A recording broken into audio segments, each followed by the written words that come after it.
Hello students, Hindi और pride में आप सभी का स्वागत है। देखिए, बहुत ज़्यादा दिन बचा नहीं है आपके बोर्ड एग्ज़ाम के लिए और फिर आपको क्या करना है, अभी इस समय ज़्यादा से ज़्यादा रिवीजन पे जोर देना है। तो एक क्वेश्चन जो आपका 5 नंबर का बनता है कि आता है साहित्यिक परिचय या जीवन परिचय से संबंधित। यहाँ पे ये देखिए, कुछ इस प्रकार प्रश्न आता है कि दिए गए कवियों में से किसी एक का जीवन परिचय दीजिए और एक प्रमुख रचना का उल्लेख कीजिए। तो हमने प्रीवियस की क्लासेज में आपको तुलसीदास जी से संबंधित, बिहारी जी से संबंधित रचनाओं का, उनके साहित्यिक जीवन परिचय से संबंधित कुछ जानकारियां दी हैं। यहाँ पे हम बात करेंगे सुमित्रानंदन पंत जी का। बिल्कुल आपके पेपर का पैटर्न यही होता है, इसी प्रकार आता है और आपको 5 नंबर इसमें साहित्यिक जीवन परिचय के बारे में मिलता है, जिसमें आपका 3 नंबर होता है जिसमें आप जीवन परिचय का विवरण देते हैं और 2 नंबर उनकी कृति के बारे में, उनकी जो रचना है उसके बारे में जानकारी देते हैं, उससे मिलता है।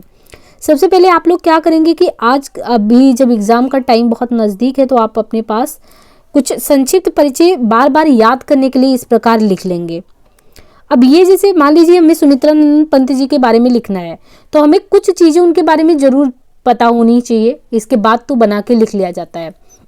तो जैसे उनका नाम और उन्होंने अपना मूल नाम गोसाई दत्त रख लिया था, मतलब रखा नहीं था, पहले गोसाई दत्त करके था, बाद में इन्होंने इसको चेंज करके जो है उसका अपना नाम सुमित्रानंदन पंत कर लिया था।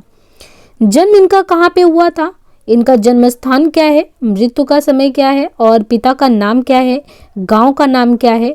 फिर इसके बाद जो जीवन परिचय में कि उनकी प्रारंभिक शिक्षा कैसे हुई, उच्च शिक्षा कहाँ से हुई, उनको भाषाई ज्ञान कौन कौन सा था, तो संस्कृत, अंग्रेजी, बांग्ला, हिंदी, इन सभी का ज्ञान था। उपलब्धियाँ उनकी कौन सी रही हैं, तो उनकी उपलब्धि ये रही है। ये आपको जितनी उपलब्धियाँ, इन सबको ध्यान रखना है।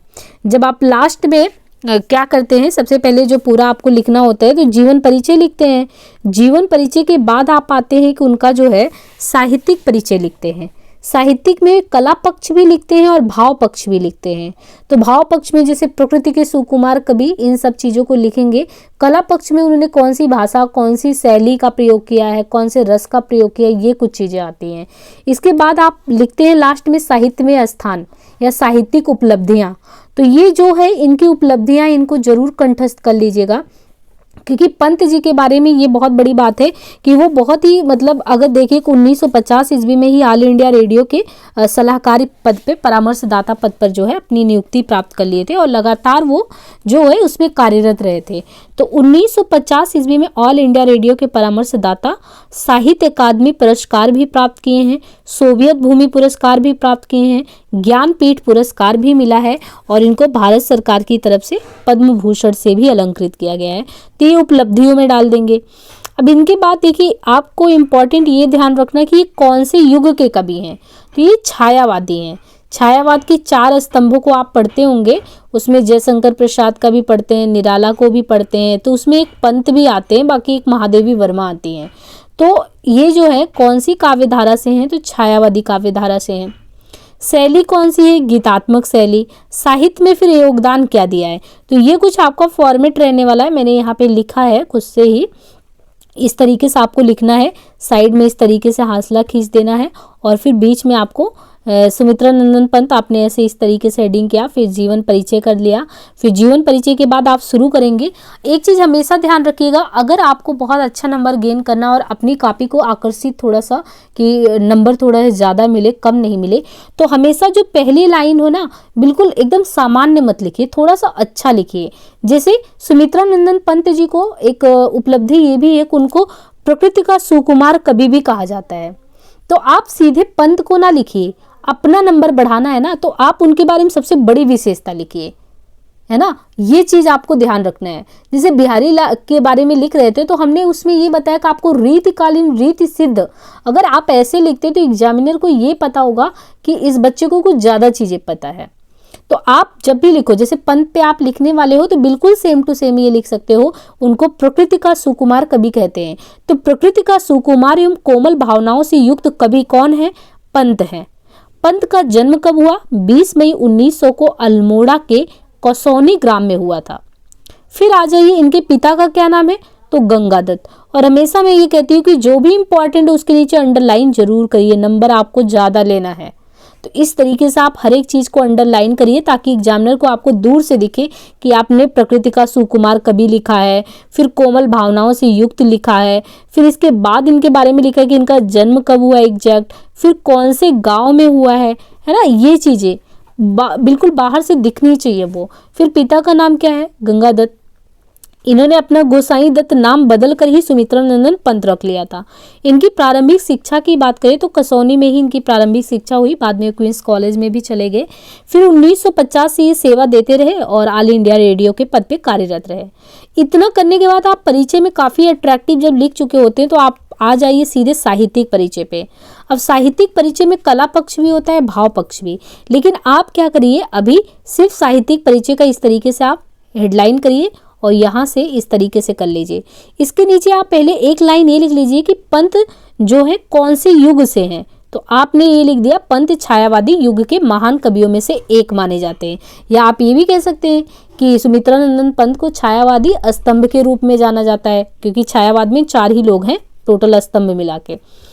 अब वो करने के बाद आप देखिए इनकी कृतियों के बारे में लिखिए, क्योंकि यहाँ से आपको 2 नंबर मिलने वाले हैं। तो कृतियाँ इनकी जितनी आपको याद हो, कोशिश करिए कि आप एक लाइन में एक कृति को लिखिए ताकि वो लगे उन्हें कि 5-6 कृति आपको याद है, जिससे आपको 2 के 2 नंबर पूरे दें। तो आपने क्या करना है, कृतियाँ 1916 में इन्होंने पहली जो कृति थी गिरजे का घंटा लिखा था, वो पहली रचना थी। इनके अलावा देखिए लोकायतन है, तो मैंने ऐसा हेडलाइन वो कर दिया, बीड़ा, पल्लव, गुंजन, ग्रंथि, ये आपने रचना लिख ली।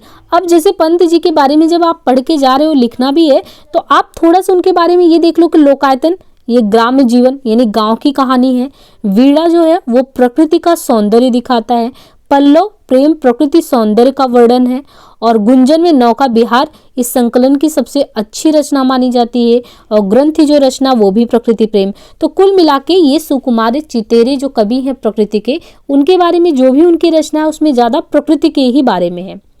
इसके बाद आप आइए यहाँ पे साहित्य के योगदान की बात करते हैं। इसके पहले हमने भाषा के बारे में भी बात की कि इनकी शैली जो है वो सरस है, मधुरता के साथ है, और इन्होंने इतना अच्छे से लिखा है कि खड़ी बोली को जो खड़ी बोली हल्का सा कर्कश भी लगेगा, लेकिन ब्रज भाषा जो होता है बहुत मिठास वाला होता है।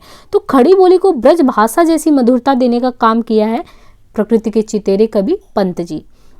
साहित्य में इनका योगदान क्या है, तो साहित्य में देखिए इनके योगदान के लिए तो हमने बताया कि काव्य में प्रकृति के ये कोमल भावनाओं के या मानवीय भावनाओं के अत्यंत सूक्ष्म छोटी से छोटी चीज़ों का वर्णन करने वाले कवि पंत अद्वितीय स्थान रखते हैं। और पंत जी का संपूर्ण काव्य ही आधुनिक साहित्य चेतना की एक कह सकते हैं प्रतीक के रूप में विद्यमान है। इनके द्वारा जो कृतियाँ रची गई वो कई कृतियाँ रची गई हैं, वो धर्म के विषय पे भी है, दर्शन पे भी है, नैतिकता पे भी है, भौतिकता पे भी, आध्यात्मिकता पे है। इनके साथ एक चीज़ हम यहाँ पे नहीं लिखे, उसको आपको जरूर लिख देना है। इसके बाद भी आप ना उपलब्धियों को लिख लीजिए। तो ये ध्यान रखिए कि आपको क्रमशः जो पॉइंट लिखना है वो इस तरीके से लिखना है ताकि आपको बहुत अच्छा नंबर मिले। उसके लिए ये इस तरीके से प्रारूप हो, पहले आप जीवन परिचय का प्रारूप डालो, फिर इसके बाद जो है साहित्यिक परिचय का है ना, साहित्यिक परिचय लिख लो। साहित्यिक परिचय के बाद आप देखो कि कला पक्ष या भाव पक्ष इस तरीके से कर सकते हैं, और इसके बाद अगर कोई दोहे वगैरह याद हैं तो उनको जरूर डालिए। इसके बाद जो है आप कृतियों पे आइए, तो कृति के बारे में, उनकी रचनाओं के बारे में पूरी जानकारी दीजिए, और कृतियों के बाद आप उपलब्धियों के बारे में, साहित्य में योगदान, इस तरीके से करेंगे तब जाके आपको 5 में 5 नंबर मिलेंगे। और हिंदी में आपको पूरे के पूरे नंबर अगर इस स्टाइल में लिखते हैं तो आपको पूरे नंबर मिलेंगे। आपको पीडीएफ चाहिए होगा तो हिंदी और प्राइड करके है, उसको टेलीग्राम वहाँ से कनेक्ट हुई है, पीडीएफ वहाँ प्रोवाइड कर दिया जाएगा। सो आज के लिए इतना ही, धन्यवाद।